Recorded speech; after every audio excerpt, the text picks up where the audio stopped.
ne peut pas supporter maintenant. Ça veut dire que le Saint-Esprit est loin d'être une matière qu'on peut dispenser aux petits-enfants.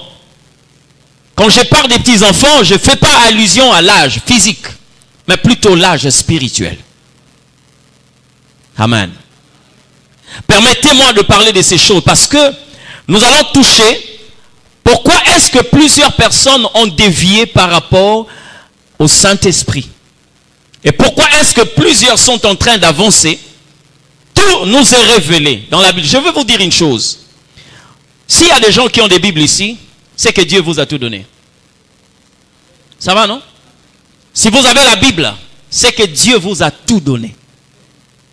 Vous possédez tout.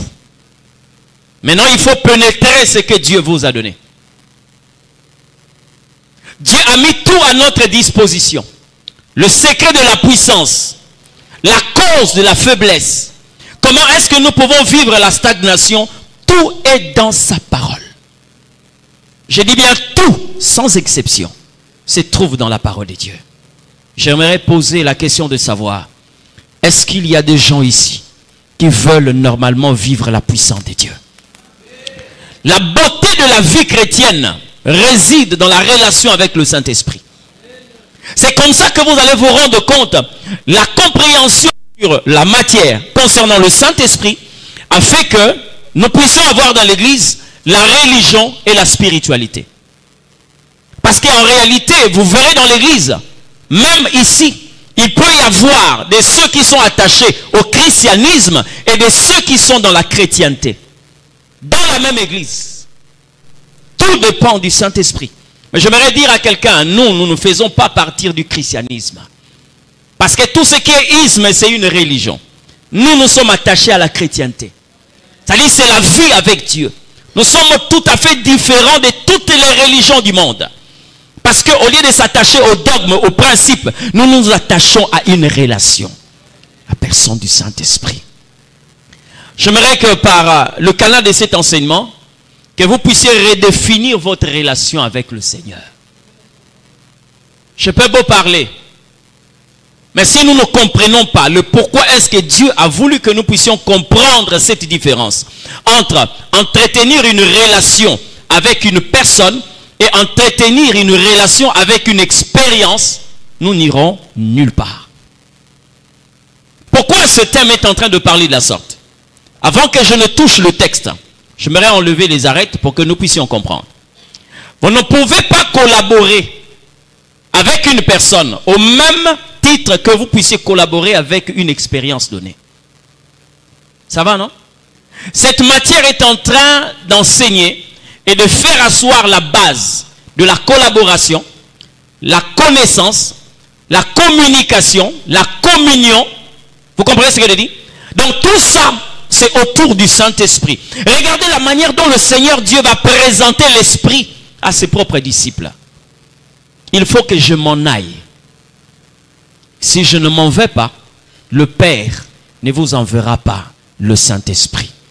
Permettez-moi, pendant que je vais continuer à avancer, vous allez vous rendre compte qu'il y a des expressions que quelquefois nous utilisons qui révèlent normalement la relation que nous avons avec le Saint-Esprit.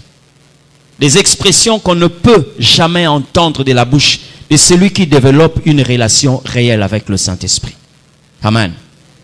Dans l'église, le Seigneur a donné un enseignement sur la manière dont l'église est scindée. Deux catégories de personnes que vous pouvez trouver dans l'église. Il a représenté par la parabole des 10 vierges. Regardez leur comportement. Lorsqu'on parle de ces 10 vierges, ce n'est qu'une histoire qui repose sur la relation entre l'homme et le Saint-Esprit, ou entre l'église et le Saint-Esprit.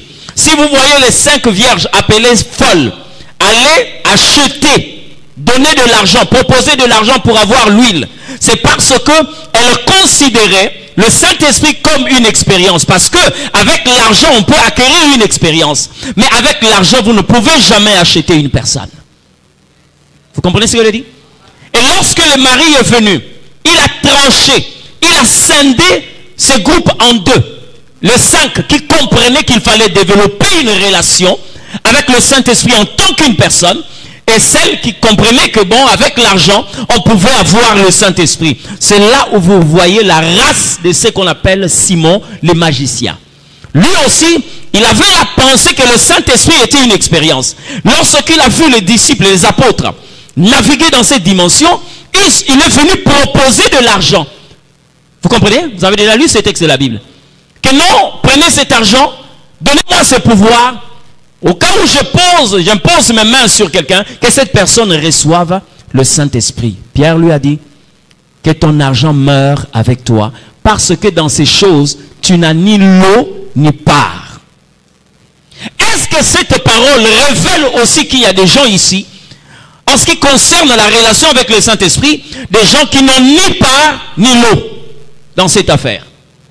Vous savez, bien aimé, un jour, le Seigneur est en train de me dire ceci. Tu vas te mettre en difficulté si tu veux parler de quelqu'un qui a la capacité de parler. Vous comprenez ce que je dis?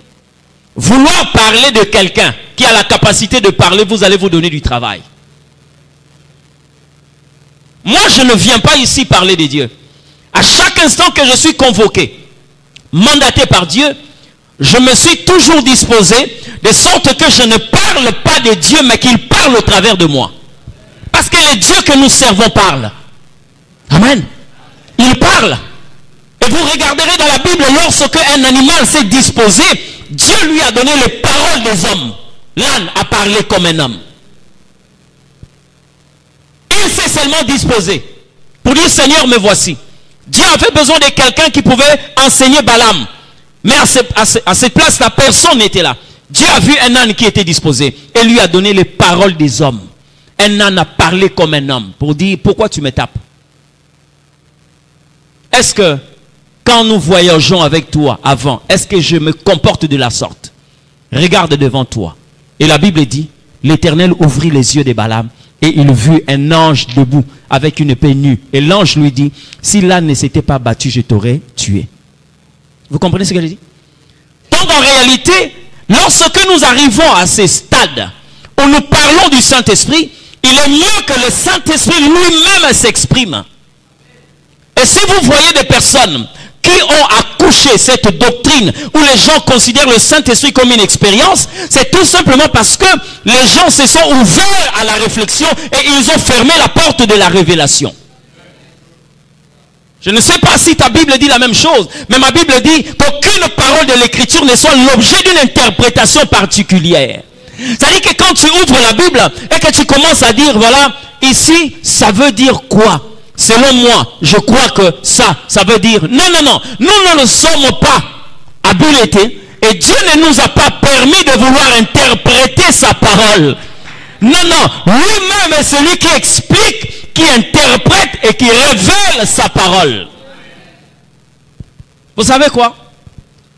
Cette matière, j'ai aimé la matière parce que j'ai reçu cette grâce de voir le Saint-Esprit. Moi, j'ai grandi dans une église où les gens avaient l'habitude de dire Moulimo Santo Eya. Hein?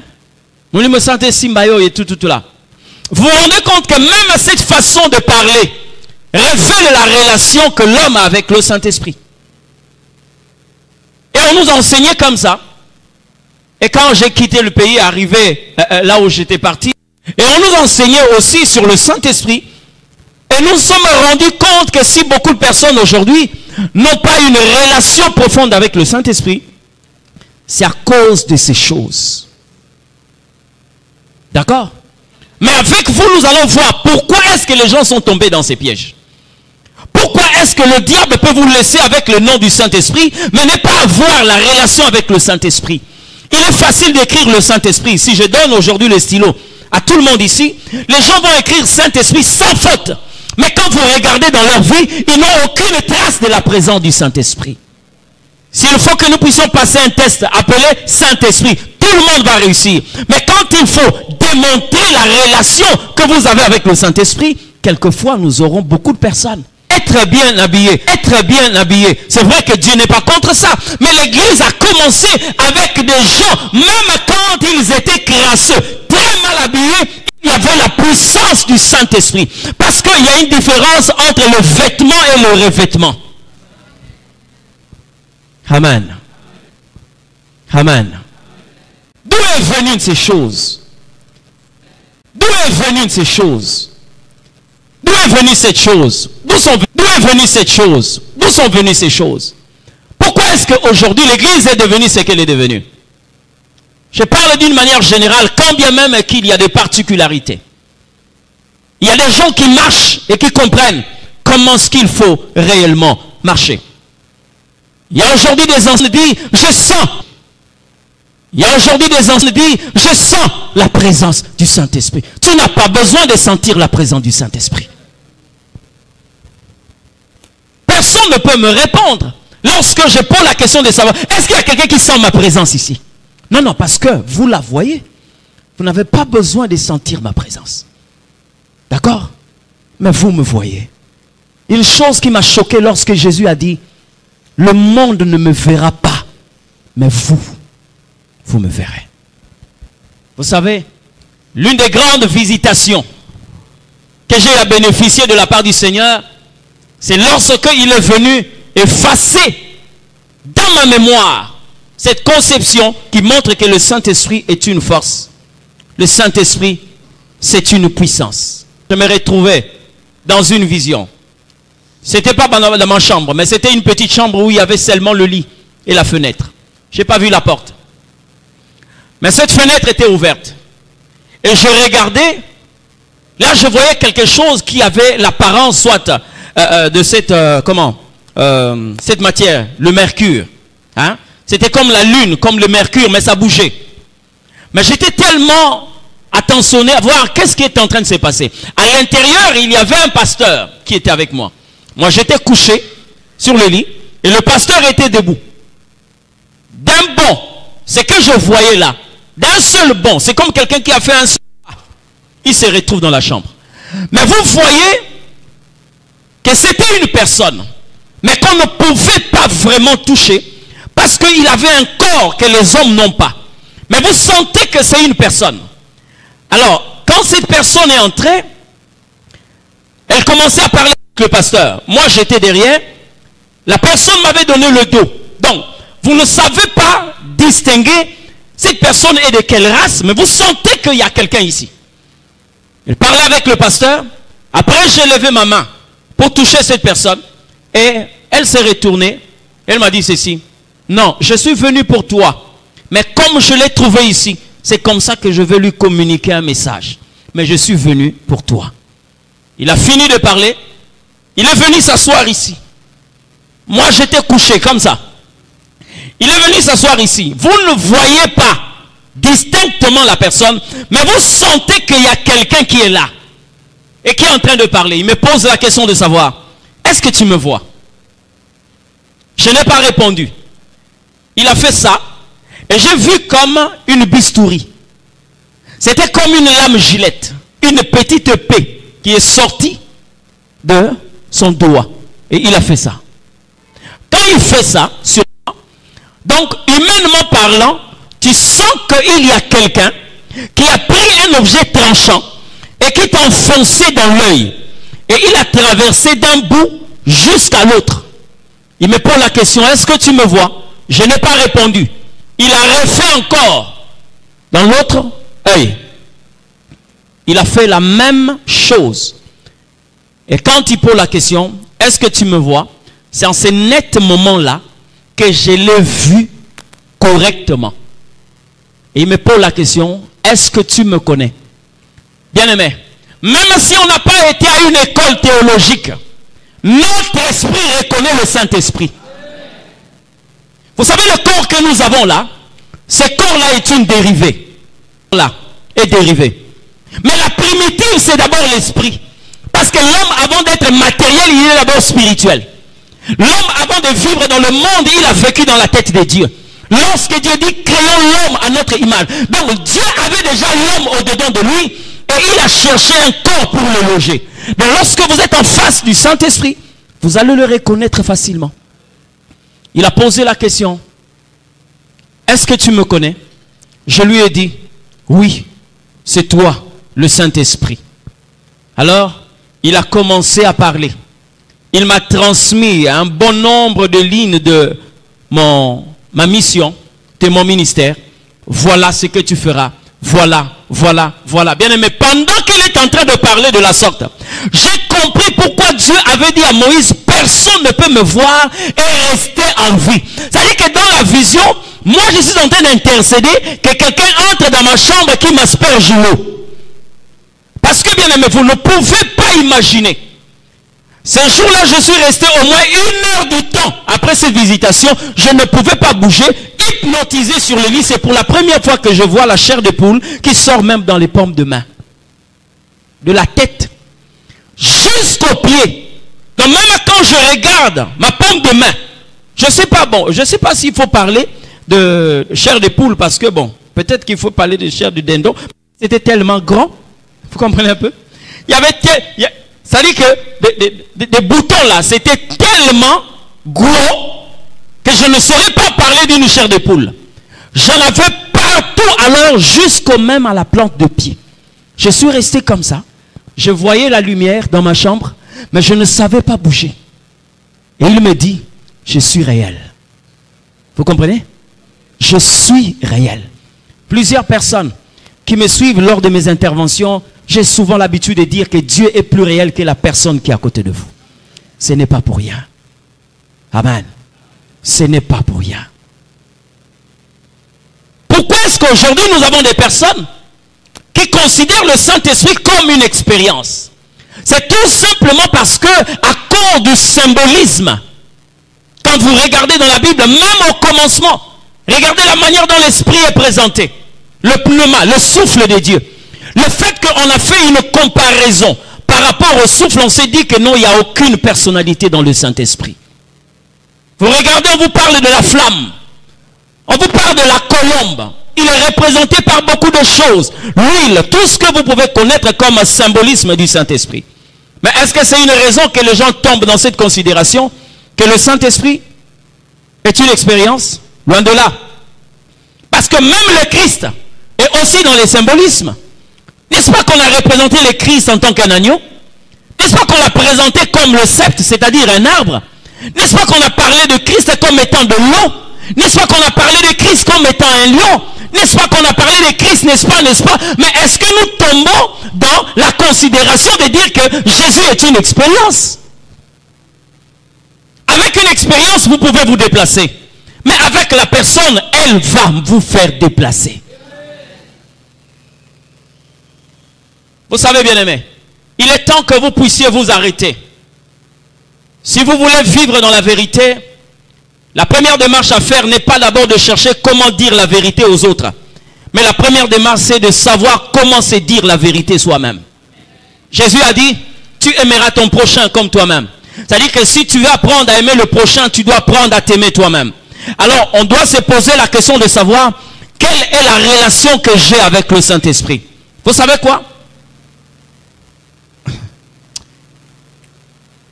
Lorsque vous marchez avec Dieu, si les gens ne vous ont pas qualifié de magicien, c'est que vous n'êtes pas encore arrivé. Comprenez ce que je dis? Si les gens ne vous ont pas qualifié de sorcier, c'est que vous n'êtes pas encore arrivé. Parce que j'ai vu et je continue à avoir des expériences avec le Saint-Esprit. Est-ce que vous êtes déjà arrivé tel que vous êtes là? Essayez un peu de vous poser la question sur quelque chose. Parce que la personne avec qui vous entretenez des relations doit normalement échanger avec vous. Vous comprenez ce qu'elle dit? Ne vous faites pas une masturbation. Il dit au serviteur, restez ici. C'est là où je parle de cette démarcation entre ceux qui ont été avec Dieu et qui sont avec Dieu. Abraham a fait un voyage avec 3 groupes de personnes. Son fils Isaac, le serviteur et l'âne. 3 groupes de personnes. Et dans ces 3 groupes de personnes, nous trouvons là, premièrement, des hommes animaux représentés par l'âne. Deuxièmement, des serviteurs qui ont été en relation avec le maître, mais qui quelquefois se sont démarqués. Mais nous voyons aussi Isaac, qui malgré la distance reste avec le Père. Restez ici. Nous irons jusque-là avec le jeune homme. Nous irons adorer puis nous reviendrons. Mais le serviteur pouvait voir le maître de loin. Abraham pouvait parler, mais aucun serviteur ne pouvait l'entendre parce que la distance avait déjà cassé la communication. Mais regardez ce que Isaac fait. Pendant qu'ils sont en train de marcher, il dit, mon père. Abraham dit, me voici. Ça vous a déjà tenté? Cette dimension de relation? Pour certaines personnes, c'est comme ça que vous verrez dans l'église, lorsqu'on veut écouter Dieu, on est obligé d'aller en retraite. Ça, c'est quelle vie? Lorsque vous voulez écouter Dieu, vous êtes obligé de vous mettre à genoux. Qui vous a dit ça? Qui vous a dit ça? Peut-être que vous parlez du royaume, mais vous n'êtes pas dans le royaume. Chaque nation a des frontières. Vous pouvez vous retrouver quelquefois près de la frontière d'une nation, mais vous n'êtes pas citoyen de cette nation. Tous ceux qui sont dans le royaume auront la facilité de communier avec le Saint-Esprit. Parce que vous faites partir du royaume où le Saint-Esprit est en train de régner. Amen. L'église aujourd'hui doit être comparée à Sion, une cité que David cherchait à tout prix. On appelait ça la cité de David. Vous savez pourquoi? Ce n'est pas parce que David avait bâti la cité de Sion, mais parce qu'il aimait tellement fréquenter cette cité. Sion, la cité du grand roi. La cité de David. Vous savez pourquoi? L'une des particularités. Sion, lorsque vous y entrez, vous allez vous rendre compte que Dieu est partout. Dieu est partout. Nous avons cherché des endroits comme ça. Mais la finalité, le mystère a été cassé. Cassé et cassé. Vous allez par exemple à Manguengenge, à Luzizi, là je ne sais pas sur quelle montagne. Où vous arrivez, vous trouvez des gens prier. Mais bien aimé, vous savez là où la présence de Dieu est. Là où la présence de Dieu est. Dès que vous arrivez, il y a des gens quelquefois, si le problème c'est d'entendre Dieu, dès que vous arrivez, il y a quelqu'un qui vous parle déjà de ce que vous avez comme préoccupation. Dès que vous arrivez, vous avez la pensée de faire une semaine de prière. Mais dès que vous foulez votre pied là, vous entendez quelqu'un qui vous dit, voilà ce que le Seigneur Dieu est en train de dire sur vous. Voilà, voilà. Mais si vous voulez faire une semaine, c'est maintenant pour grandir votre intimité. Augmenter votre intimité. Mais la question au problème, vous l'avez déjà reçue. Ne vous trompez pas. Vous comprenez ce que je dis? Ne vous trompez pas. Moi, j'ai vu une dame qui a commencé à développer une intimité avec le Saint-Esprit. Bien aimé, il y a de ces choses qui commençaient à se faire dans son foyer. Bien aimé, il n'y a pas d'explication si ce n'est de la qualifier d'une sorcière. Son mari n'était pas chrétien, craignait pas Dieu. Mais la femme avait une intimité avec Dieu comme pas possible. Dès que le mari va faire de ces fugues-là avec les amis, dès qu'il arrive là, il monte au lit. Il dort. Pendant que la femme se réveille pour prier, le mari commence à parler. Il parle à son ami, François. Moi, ce genre de vie-là, j'aime pas. Janine, laisse-moi d'abord. Même ma femme, je ne l'ai pas acheté de téléphone. Et toi, tu m'exiges un nouveau téléphone et tout là. Bien aimé. La femme est là en train de regarder son mari. Et le matin, mais dépêche-toi, tu vas aller au boulot. Non, non, non, apprête-moi la table et tout. Tu viens déjeuner. Dès que le mari se met là, la femme sait qu'il a déjà pris quelques gorgées. Pour la question, Janine, c'est qui? Janine, c'est qui? Et vous sentez quand quelqu'un est dans les problèmes. Hein? Donc, même s'il veut faire semblant, mais la manière de sursauter là, tu comprends que non, il y a un problème. Hein? Janine, c'est qui? Janine, c'est qui? C'est qui? Non, je sais pas poser la question. Je ne sais pas. Tu connais quelqu'un au nom de Janine? Est-ce que tu voulais payer un téléphone à quelqu'un? Ça veut dire quoi? Non, non, je sais moi demander. C'est moi demander. Vous allez voir bien, même s'il avait la petite. Oh non, je suis en retard. Parce qu'il se rend compte que d'autres choses vont sortir ici.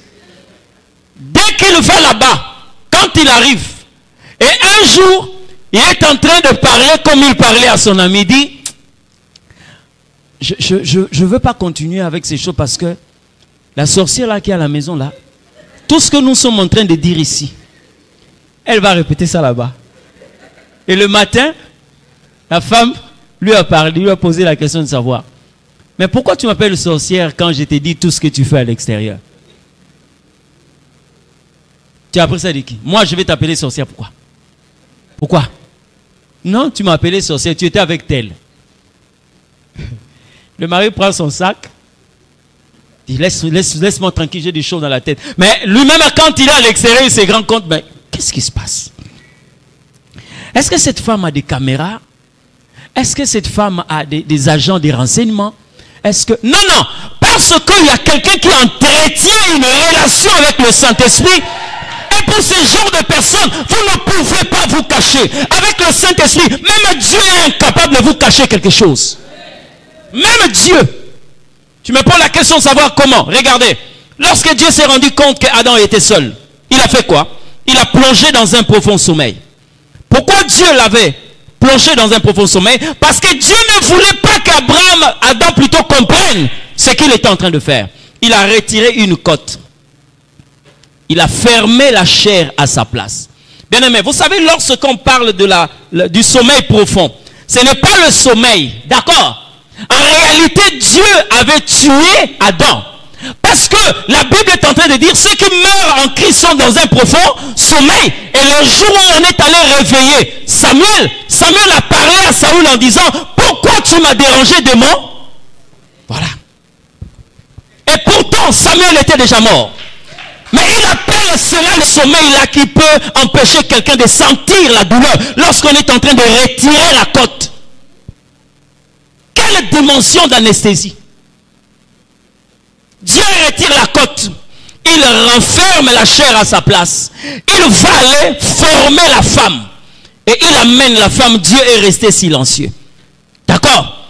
Dès que Ève approche Adam, Dieu est là.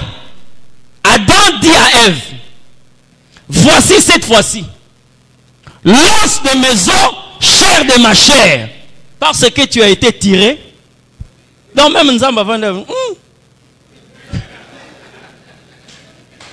le Saint-Esprit, ou celui qui entretient une relation avec le Saint-Esprit.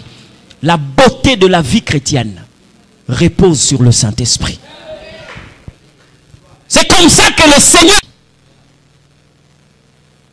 il a dit, j'aimerais vous parler ici sur certaines erreurs commises par l'église primitive. Parce que la Bible est tellement claire sur ce point. Là où j'aime la Bible, elle expose même les faiblesses de ceux qu'on croyait être forts. Lorsque Judas a trahi le Christ, les disciples se sont retrouvés. Ils ont dit quoi? Faisons le tirage au sort pour voir qui va remplacer Judas. Or, qui dit tirage au sort parle des élections. C'est pour la première fois un apôtre est arrivé dans son apostolat par élection. Parlez-moi de celui qui avait remplacé Judas. Vous avez vu ses écrits? Vous avez entendu là où il a guéri quelqu'un? Vous avez vu là où il a accompli sa mission? Mais lorsque le Saint-Esprit a dit, mettez-moi Paul et Barnabas de côté, nous avons vu ce que Paul a fait, nous avons vu ce que Barnabas a accompli. Ça c'est Dieu, parce que le Saint-Esprit a parlé. Il n'est pas une expérience. Loin d'être une expérience, mais qui est réellement le Saint-Esprit? C'est une personne. Maintenant regardez le texte que nous venons de lire ici. Jésus a dit, le Père vous enverra un autre consolateur. Dans la version originale, on a dit ceci, un autre de la même nature que moi. Ça va, non? Est-ce qu'on est d'accord que Jésus, pendant qu'il était sur cette terre, c'était une personne qu'on pouvait toucher? D'accord? Lorsqu'il est en train de dire qu'il vous enverra un autre consolateur, c'est-à-dire un consolateur de la même nature que moi. Comment le Saint-Esprit peut être une expérience? Parce que Jésus est en train de révéler qu'il est un autre consolateur de la même nature que Jésus. Et pourtant la Bible est claire là-dessus.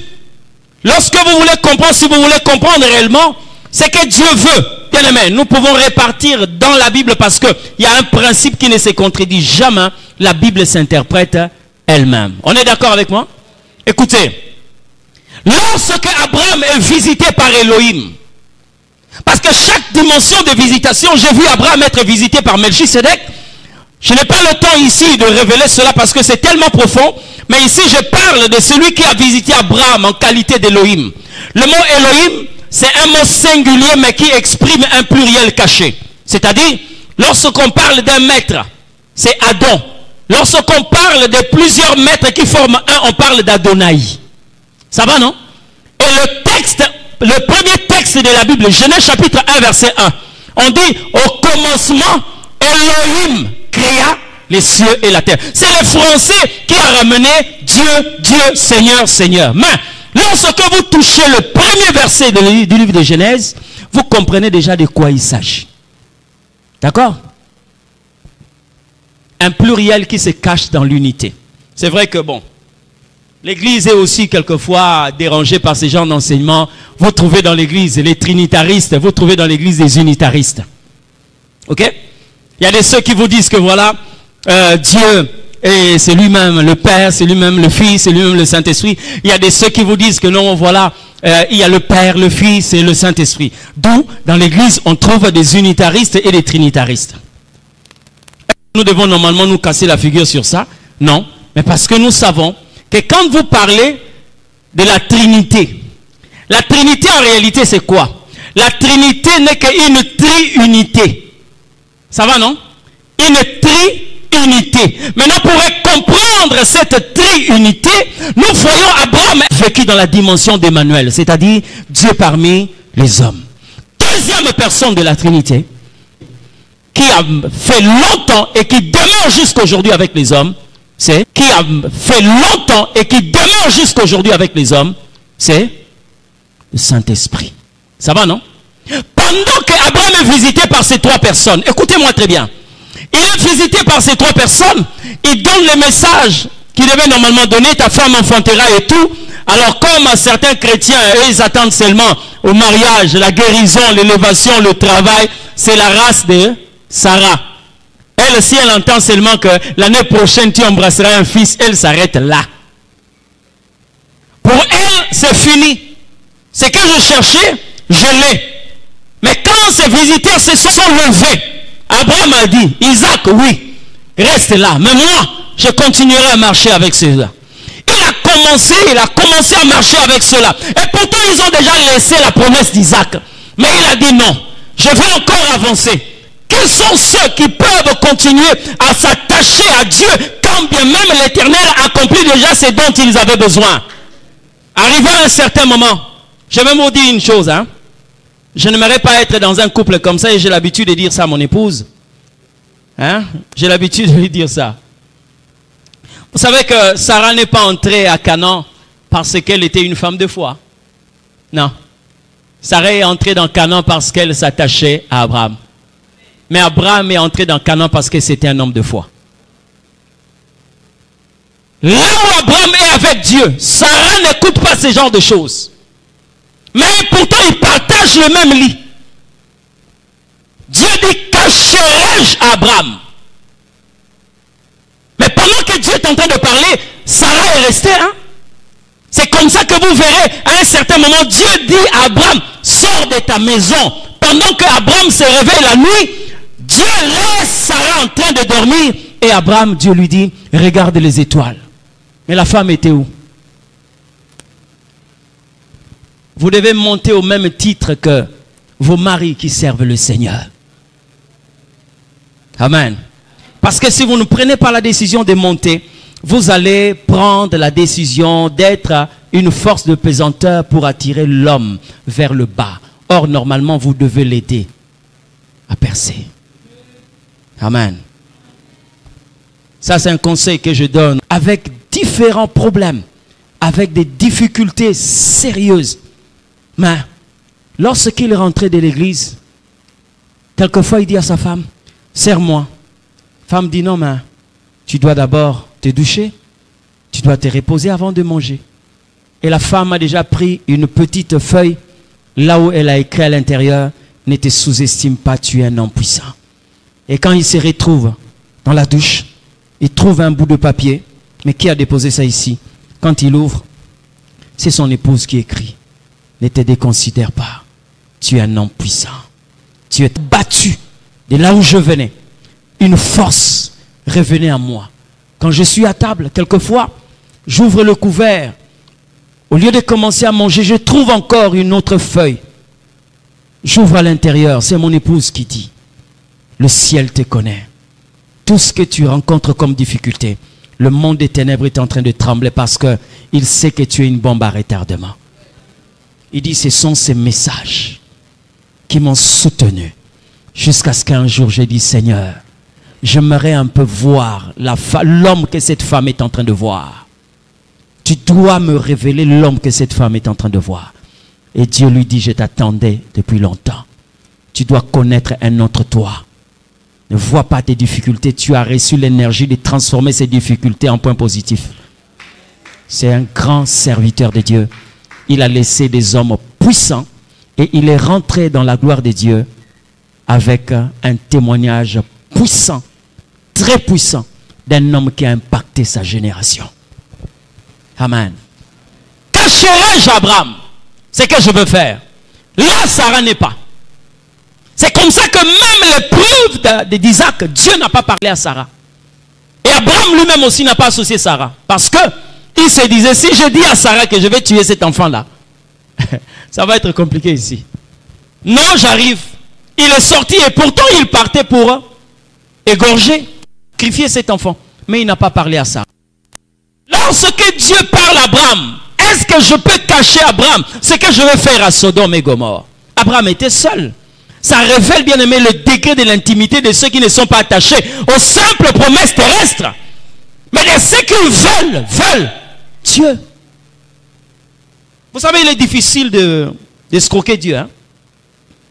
Vous voyez, lorsque vous priez là, même quand vous versez des larmes là, Dieu sait que vous n'avez pas besoin de lui, vous avez besoin de ce qu'il possède.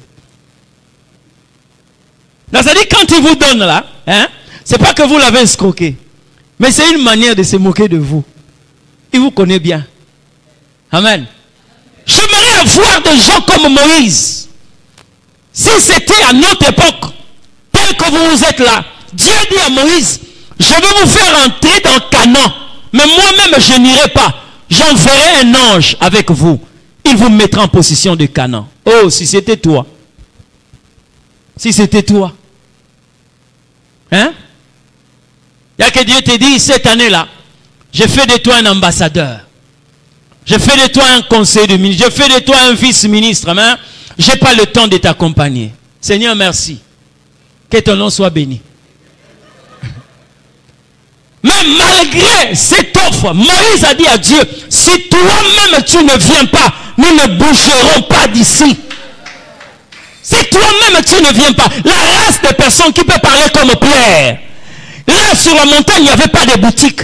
Sur la montagne, il n'y avait pas de magasin. Sur la montagne, il n'y avait pas de femmes. Sur la montagne, il n'y avait pas de chaussures. Mais il a dit à Jésus, il est bon que nous restions ici.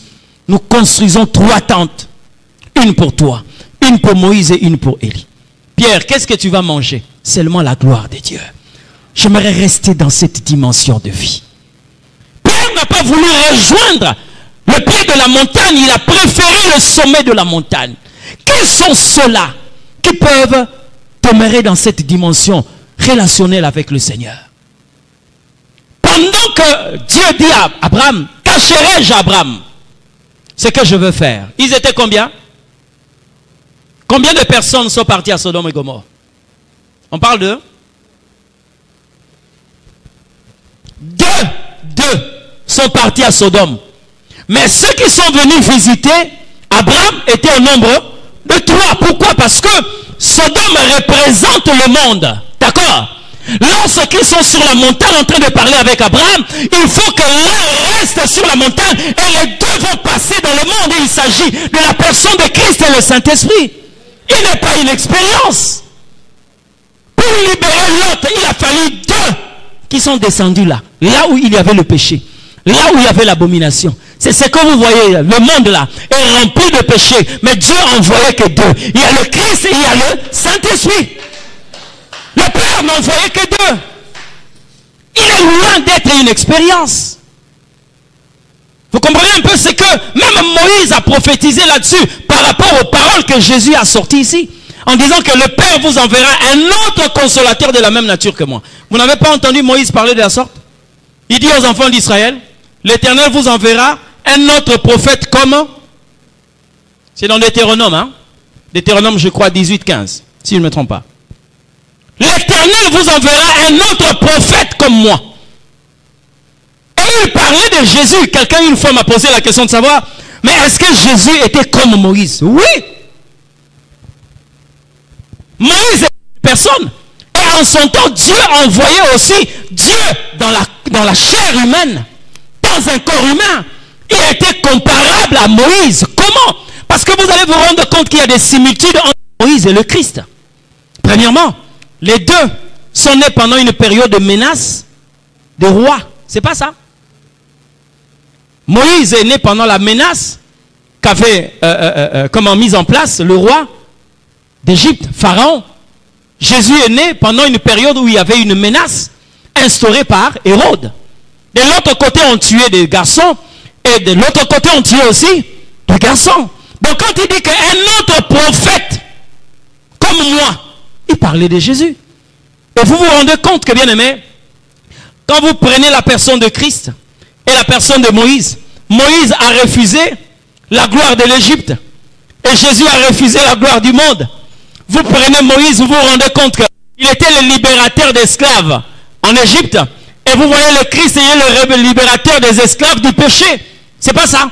Un autre point, il y en a plusieurs similitudes, mais je vous parle de quelques points. Lorsque vous regardez la vie de Moïse, même sa façon de vivre, parler de Christ, révéler la personne de Christ, même sa façon de s'exprimer. Vous savez que Moïse était bègue, non? Il était bègue. Et comment est-ce que les bègues parlent? Pas comment? Ils ont une difficulté de parler. Et lorsqu'ils se rendent compte qu'ils sont bloqués, ils font quoi? Ils font des gestes. C'est pas ça? Donc, ça dit qu'il a le verbe et il a aussi des signes. Or, lorsque vous interprétez la Bible, vous vous rendez compte que pendant que le Christ est venu sur la terre, il a parlé de deux manières. Il parlait par des paroles, il parlait par des signes, représentant réellement la vie de Moïse. Il vous en fera un prophète comme moi.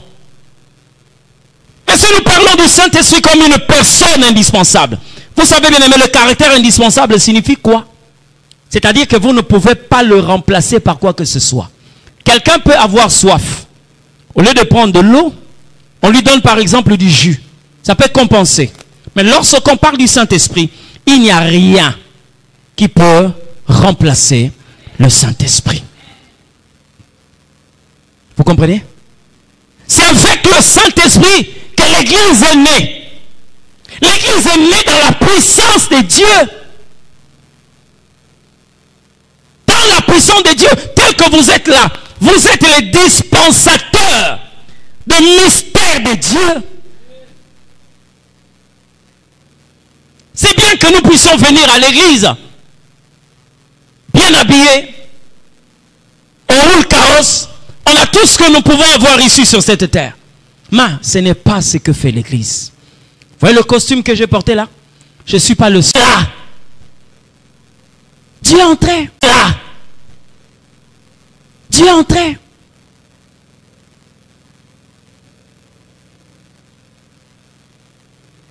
Lorsqu'il y a un problème, les gens ont souvent l'habitude de fixer le regard au pasteur. Non, le pasteur va faire ceci. Le pasteur va faire cela. Oui, c'est notre travail. Mais ce n'est pas pour cet objectif que l'Éternel Dieu a mis en place l'Église. Je n'ai jamais entendu le Seigneur dire que nous sommes un royaume de sacrificateurs et de lévites. Mais la Bible dit tous nous sommes un royaume de sacrificateurs. Avec le Saint-Esprit, vous avez une église.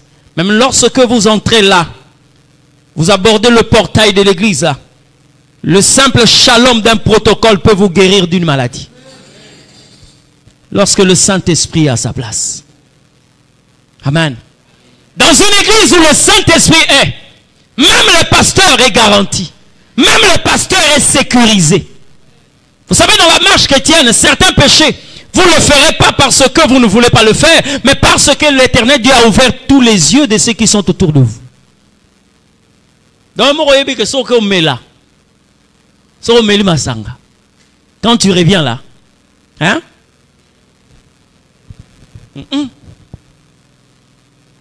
Tu viens de quelque part. Chamin, tu viens de quelque part. Un pasteur m'a dit ceci: docteur, j'ai pris la décision un jour d'aller tomber. Parce qu'il y avait une femme d'affaires qui me dérangeait tellement. Bon, je me suis quand même rendu pendant que j'ai compris l'intention. Arrivé là-bas, on était au salon. Elle est sortie avec une robe de chambre. Pendant que ça faisait au moins 14 heures. J'ai vu mon téléphone sonner. C'est un bien-aimé qui me dit: allô? Oui, comment? Vous êtes où? Il dit: non, je suis non loin de mon... Vous êtes où? Il dit: non, je ne suis pas au bureau, mais je suis dans... Non, non, vous êtes où? Précisément, vous êtes où? Non, je suis venu rendre visite à quelqu'un. Vous êtes où? Là où vous êtes, là, Dieu est en train de vous chercher. Là où vous êtes là. Vous voyez là où vous êtes là. La position là que vous occupez là, Dieu est en train de vous chercher. Vous êtes allé déjà plus loin, fais attention. Je te pose la question, tu es où?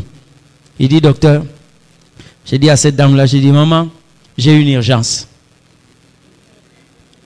Pendant que je suis encore habillé comme ça, si on me voit, ça dit que quand j'essaie d'enlever ne fût-ce que même un seul habit ici, ça va être terrible. J'ai une urgence. Quand le Saint-Esprit est là, vous devenez une sécurité pour moi. Frère, arrêtez de développer cette chrétienté où vous avez l'impression d'être avec le Saint-Esprit, mais en réalité, non. Non. Plusieurs promesses de la Bible ont leur accomplissement lorsque le Saint-Esprit est là. Vous comprenez ce que je dis? Lorsque le Saint-Esprit est là, partout foulera la plante de tes pieds. Je te le donne en possession. Ce n'est pas parce que vous arrivez quelque part. Mais cette phrase cache un pouvoir. Lorsque vous êtes habité par une énergie, lorsque vous êtes habité par la personne du Saint-Esprit, dès que vous arrivez quelque part, cet endroit vous est donné. Répandrez mon esprit sur toute chair. Vos fils et vos filles prophétiseront. Je vais finir par vous parler sur le mystère du Saint-Esprit lorsqu'il possède la vie d'une personne. Vous savez, lorsque le Seigneur dit: vos fils et vos filles prophétiseront, ça veut dire qu'ils auront la possibilité de vivre dans le futur, quand bien même étant dans le présent. Ça va? La prophétie, c'est la possibilité d'annoncer des choses qui vont venir. Est-ce qu'il y a des gens ici qui ont déjà vécu cette expérience? Vous arrivez quelque part, peut-être c'est la première fois pour vous d'arriver, mais vous avez comme l'impression que vous avez été déjà là. Vous savez ce qui fait ça? Nous vivons une sorte de rediffusion. Amen. Pour un enfant de Dieu, à chaque instant que Dieu t'attend quelque part, avant que tu arrives, Dieu t'avait déjà amené avant. C'est pourquoi vous verrez quand un enfant de Dieu arrive à briguer un poste, bien aimé, ça ne sert même pas de l'empoisonner. Parce que quand vous le voyez dans ces bureaux-là, il est venu après. Dieu l'avait déjà amené là. Il a fait déjà occuper ces postes-là. Il lui a déjà donné tous les avantages et les secrets de ces postes. Et quand il arrive, c'est une sorte de rediffusion. C'est le Saint-Esprit de Dieu. Moi, j'ai vécu quelque chose avec ma fille, ma première fille, Eunice. Elle avait encore 1 année et 3 mois. Je sortais d'une retraite. J'ai prié. Dieu a trouvé bon de ne pas me répondre pendant la retraite. Je suis sorti. Avant que je ne prenne quelque chose, j'étais au salon. J'ai pris ma Bible. Vous voyez les petits enfants? Dès qu'elle arrive, ma Bible est entre mes mains. Elle arrive comme si elle voulait me déranger. Elle fait ça. Parce que j'étais déjà fatigué. Je ne mangeais pas. Donc pour l'empêcher là, ça devenait difficile. Elle fait ça. La Bible, se tourne vers l'Ancien Testament. Elle pointe le doigt comme ça. Et quand elle a pointé le doigt, j'ai mis mon doigt aussi. Après, elle tourne encore la Bible. Dans le Nouveau Testament, elle pointe son doigt. Je mets mon doigt là et elle part. Quand je ramène la Bible là où elle a pointé le doigt pour la première fois, j'ai lu ce verset de la Bible. J'ai tourné de l'autre côté. J'ai regardé l'autre côté là où elle a pointé le doigt dans le Nouveau Testament. Les deux versets parlaient de même chose et c'était la réponse à la prière que je suis en train de faire. 1 année et 3 mois. Lorsque vous comprenez que le Saint-Esprit n'est pas une personne, j'aimerais parler aux parents.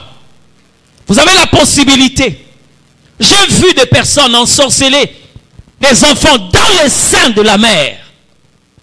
Bien, elle vient en retard parce qu'on a déjà posé le fondement d'Élohim dans la vie de cet enfant. Désirer le Saint-Esprit. Amen. Lorsque nous avons la soif de l'Esprit, lorsque nous sommes gagnés par le désir d'avoir l'Esprit de Dieu, le culte n'a plus de montre. Amen. Le culte n'a plus de montre. Et c'est comme ça que vous verrez cette forme de civilisation chrétienne où vous trouvez des chrétiens civilisés. Lorsque telle chose arrive, on dit non, non, non, non, le temps est arrivé, il faut que. Vous arrivez à l'église, mais vous ne rencontrez pas le propriétaire de l'église et pour vous, le temps est fini, nous devons rentrer. Ça, c'est quelle chrétienté, ça? Vous venez avec des gens malades, vous rentrez avec des gens malades. Et on finit par dire, non, c'est que là-bas, il n'y a pas Dieu, il n'y a pas la puissance de Dieu. Frère, j'aimerais te dire, même dans une église où le pasteur n'a pas Dieu, si tu es connecté à Dieu, tu vivras des miracles. Anne est venue dans une église où le pasteur n'avait plus la lampe. Élie, le sacrificateur, était là. Mais Anne a rencontré Dieu là. Ce qui va vous faire gagner la personne du Saint-Esprit, c'est votre soif. J'ai réalisé une chose, Dieu n'a pas d'onction à gaspiller. Dieu n'a pas de dimension à perdre. Amen. Tout ce que vous désirez, d'abord, Dieu crée la soif. Et il est celui qui répond à la soif qu'il a créée dans votre vie. Combien de personnes ce soir peuvent dire, Seigneur, me voici. J'ai vu des gens ordinaires, utilisés par la puissance du Saint-Esprit, et devenir des gens extraordinaires. Amen. Il y a une femme ici qui peut commencer à vivre le surnaturel dans sa maison. Nous étions encore petits. Je me rappelle de cette expérience. Mon père, comme tous les pères, ne connaissait pas Dieu. Dans ses voyages des affaires. Il est quelquefois là dans son bureau et tout. Mais ma mère a appris à nous approcher de la présence de Dieu. Chaque 19h, nous étions là. Quelquefois, nous les enfants, de compte que là, dans cette position-là, j'ai commencé à avoir mal aux genoux. Lorsque le Saint-Esprit est là, bien aimé, vous savez, un jour, j'ai médité de 9h jusqu'à 3h du matin. Je ne savais pas qu'est-ce qui s'est passé. Et quand mon épouse voit de telles choses, elle ne vient jamais me déranger. Mais ce dont je me souviens, c'est qu'après un moment, j'entendais cac, cac. On avait l'horloge au salon. Et lorsque c'était juste, ça produisait un petit bruit. Et quand j'ai ouvert les yeux, je me suis rendu compte que tout était devenu noir. La porte était fermée. Ma femme était partie dormir. J'avais ma Bible entre mes mains. Je regarde là. Il était 3h du matin. J'ai dit non. Je ne sais pas, j'ai raté quel épisode. Qu'est-ce qui s'est passé? Et c'est le matin, elle me dit, tu étais en train de parler, seul, tu rigolais. Et je me suis rendu compte qu'il n'y avait pas moyen de t'interrompre. Et moi, j'ai fait tout ce que je pouvais faire. J'ai appris les enfants et nous sommes allés dormir. Et on t'a laissé là. Et jusqu'à 3h du matin. Comment c'est possible? J'aimerais partager avec toi cette expérience. Pas en tant qu'expérience, mais en tant que quelqu'un qui peut venir dans ta vie, changer le cours de ta vie. Je vois ce soir des femmes puissantes, des hommes puissants, qui ont une destinée un peu comme Moïse. Quand il a mis le Saint-Esprit de côté, il a utilisé sa force physique. Il a tué un Égyptien. Mais dis-moi un peu, tu vas tuer combien d'Égyptiens pour libérer un peuple? Du roi jusqu'au serviteur, du premier jusqu'au dernier Égyptien. Mais vous allez faire même plus de 800 ans. Or la prophétie c'était des 4 siècles. Vous êtes déjà arrivé au terme de cette prophétie. Qu'est-ce qu'il fallait faire? Il faut mettre ta force de côté. Va rencontrer les buissons ardents. C'est là où tu reçois celui qui te donne la possibilité de lâcher un bâton et que ceci devienne un serpent. C'est lui qui donne la force de parler comme un homme peut parler. Il te donne la capacité de lâcher la puissance de Dieu dans les paroles des hommes. J'aimerais prier avec quelqu'un ce soir. La dimension dans laquelle nous allons naviguer ce soir est disponible pour ceux qui disent Seigneur, me voici.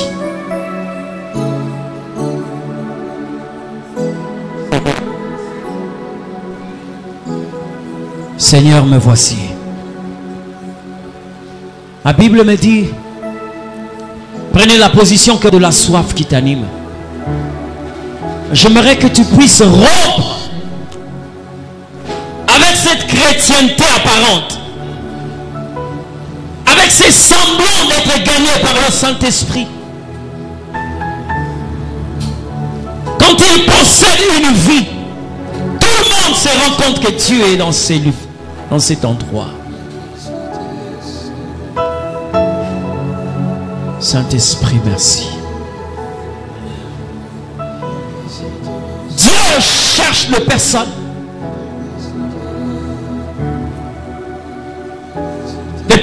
qui seraient utilisées comme des récipients. L'Éternel Dieu veut se manifester.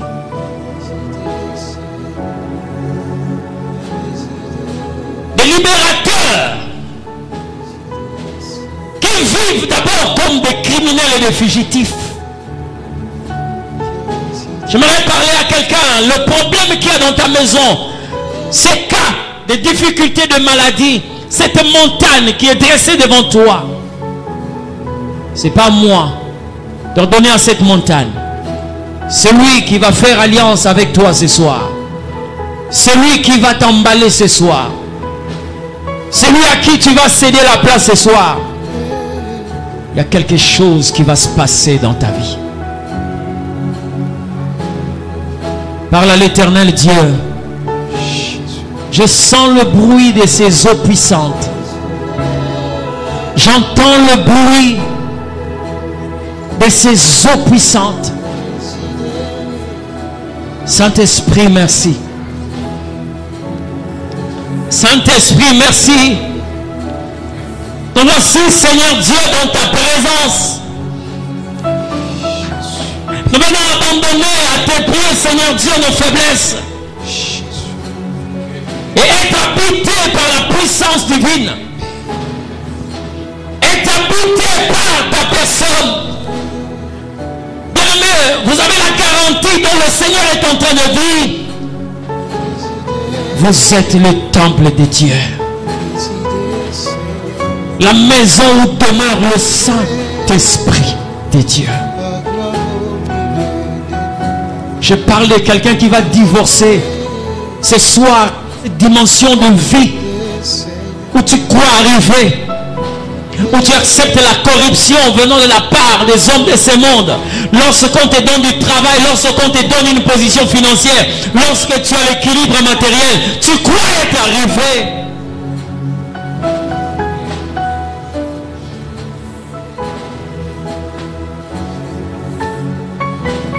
Je ne veux pas te dicter les paroles. Je ne te donnerai pas l'attitude adoptée. Mais je prie que le Seigneur Dieu jette dans ton cœur la soif de t'approcher de l'Esprit de Dieu. Le cet enseignement sur le Saint-Esprit, je prie l'Éternel Dieu que tu ne manques pas la première dose de cette rencontre avec le Saint-Esprit. J'ai cru que tu étais une expérience et je voulais te sentir en moi. Mais tu m'as dit que tu n'as pas besoin de me sentir.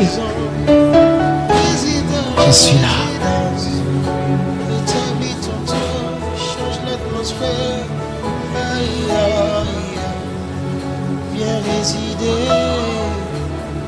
Dis-le au Seigneur dans ta prière. Dans mon niveau là, mon aïe. Seigneur, tu m'as fait du bien.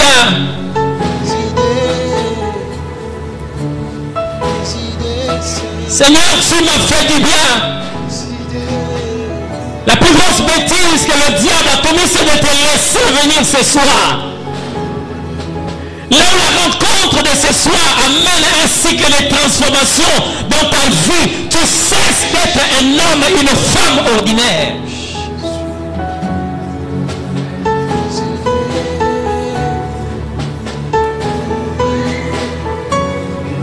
J'aimerais t'entendre prier. J'aimerais t'entendre prier. Il est possible qu'en ce net moment, certains aient des oreilles ouvertes pour entendre clairement le Saint-Esprit de Dieu.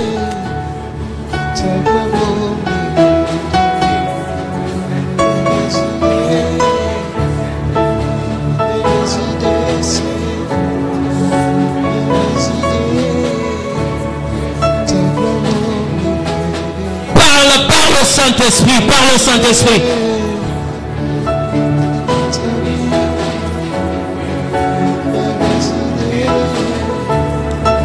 Dieu de paix.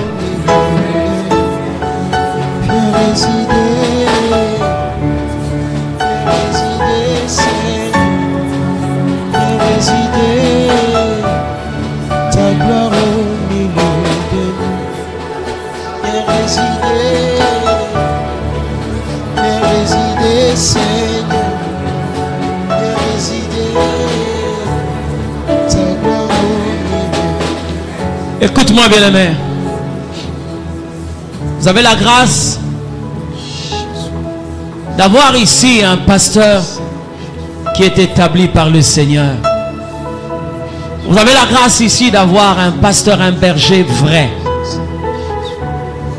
J'aimerais dire à quelqu'un, mais moi qui l'ai invité,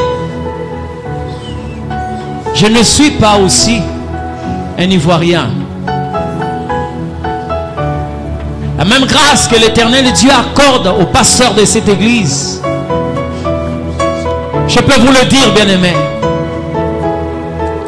Pendant que nous sommes en train de lâcher cette dimension de prière, écoute ce que le Seigneur est en train de me dire, qu'il y a des gens qui sont tellement assis confortablement dans leur dimension de vie, qui croient avoir une relation avec moi. J'ai entendu cette parole. Cette dimension est disponible à ceux qui entendent cette parole, comme Dieu a dit à Jean, monte ici. Je te ferai voir.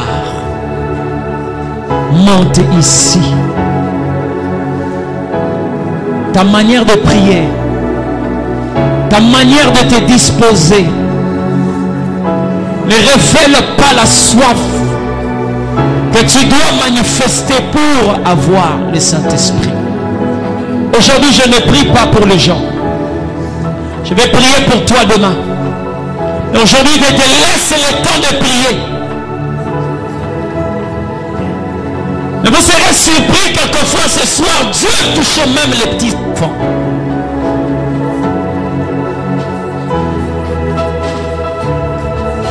Je te laisse le temps de prier.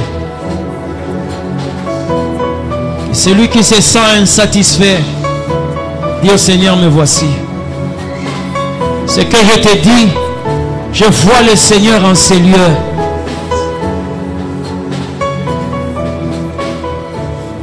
Parmi les particularités que j'ai trouvées dans cette église, vous avez la grâce d'avoir Dieu en ces lieux. Alors prie Dieu. Prie Dieu.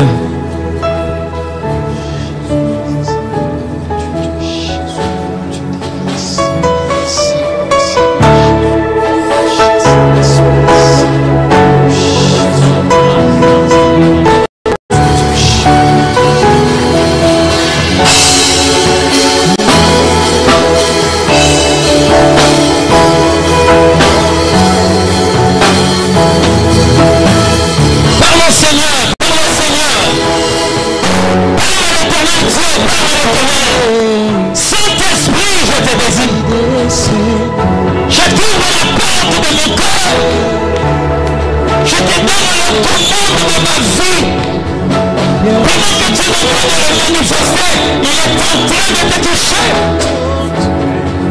Viens résider. Pendant que tu le sais d'une place, il est en train de se mettre.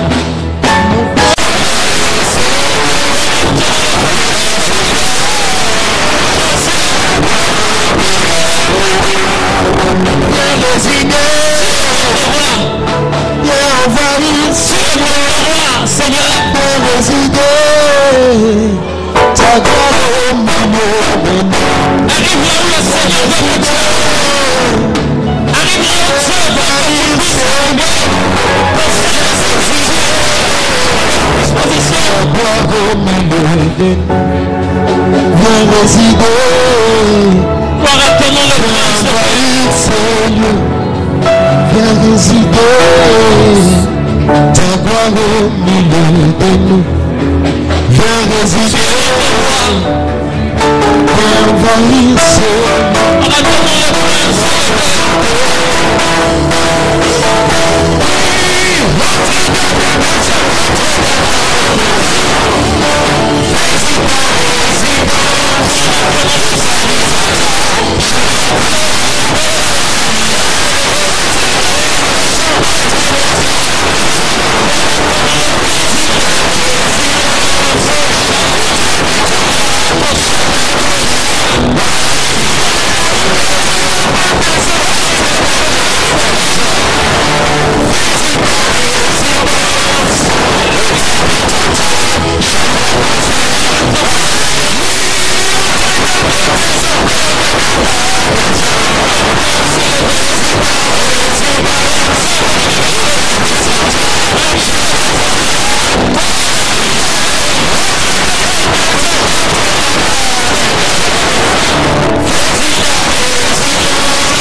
J'aimerais ici t'aider. L'image que je suis en train de voir pendant que nous sommes en train de prier, une nuée qui est en train de bouger. Plusieurs hésitent. Plusieurs ne veulent quitter leur position de confort. Frère, ma soeur, tu ne vis pas ce que Dieu a voulu que tu puisses vivre. Pendant que je suis en train de parler, ceux-là qui vont adhérer à cette dimension relationnelle avec le Seigneur, vous allez vous rendre compte, même certains problèmes qui ont fait longtemps commenceront à être solutionnés. Le Saint-Esprit est la source source de solution. À un certain moment, vous allez vous rendre compte, même les situations qui vous ont arrêté, à un certain moment vont céder passage. Je suis en train de parler. Aujourd'hui, je ne prie pas pour qui que ce soit. Mais tu vas commencer à t'exercer dans cette dimension de vie.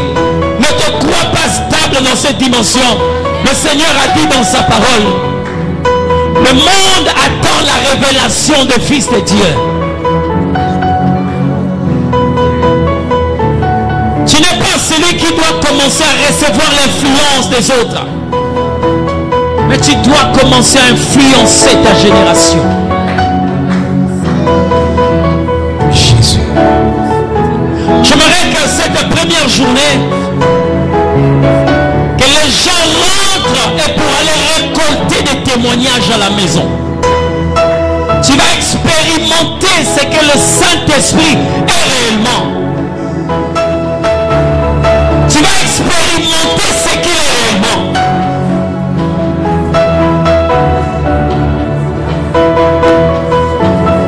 Tu vas expérimenter ce que l'Esprit est réellement.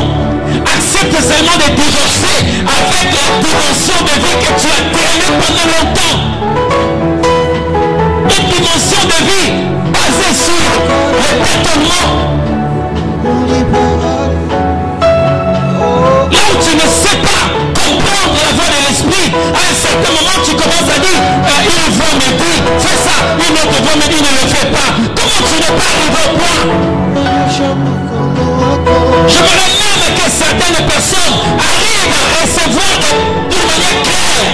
Je te parle de celui qui m'a parlé avant de venir ici. Il est disposé à vivre, à faire vivre la véritable relation avec le Saint-Esprit.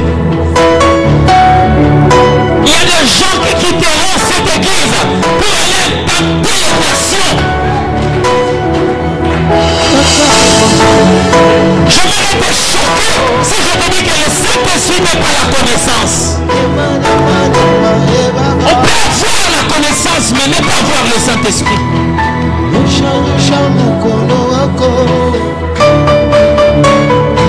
On peut avoir les moyens mais ne pas avoir le Saint-Esprit. Je te parle d'une dimension du surnaturel. Aujourd'hui on peut avoir de l'argent, faire des panneaux partout dans la ville. Aujourd'hui on peut avoir l'argent et réquisitionner toutes les chaînes de la ville. Mais la première sensibilisation, les apôtres n'ont pas eu des affiches. Ils n'ont pas fait de panneaux publicitaires. Ils n'avaient pas touché les chaînes de télévision. Ça n'existait pas à cette époque. Mais ils étaient à la chambre haute. La Bible dit, la Bible déclare qu'il y avait les hommes de toutes les nations à Jérusalem. Oh, oui, qu'ils étaient en train de faire.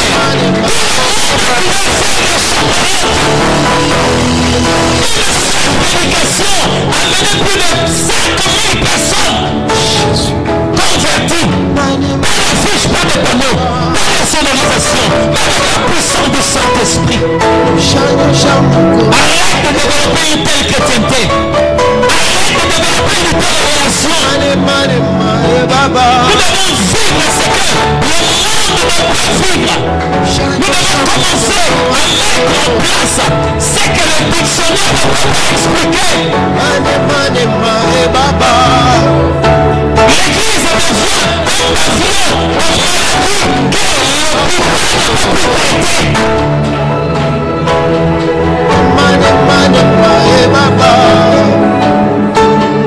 L'église devient le pavillon de maladie que l'hôpital ne peut plus solutionner.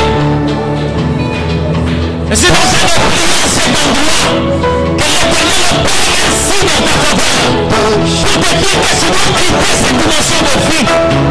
Cette chrétienté n'est pas une chrétienté protégée par le Seigneur.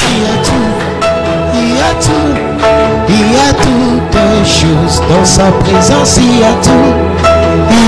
Je te laisse le temps de prier. Te laisse le temps de prier. Ce que tu reçois est proportionnel à la soif que tu manifestes. Jésus. Prie le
Dans sa présence, il y a tout.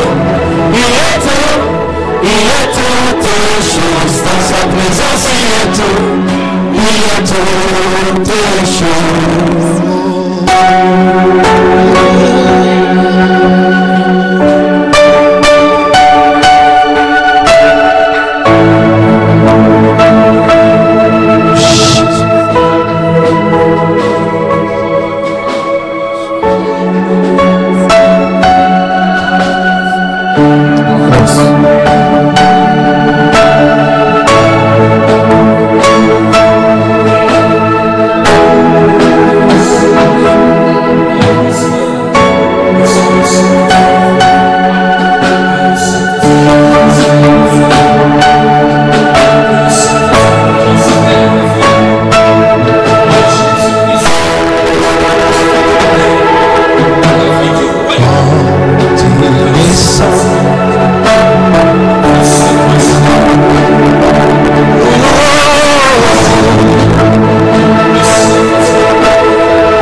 Father, I pray,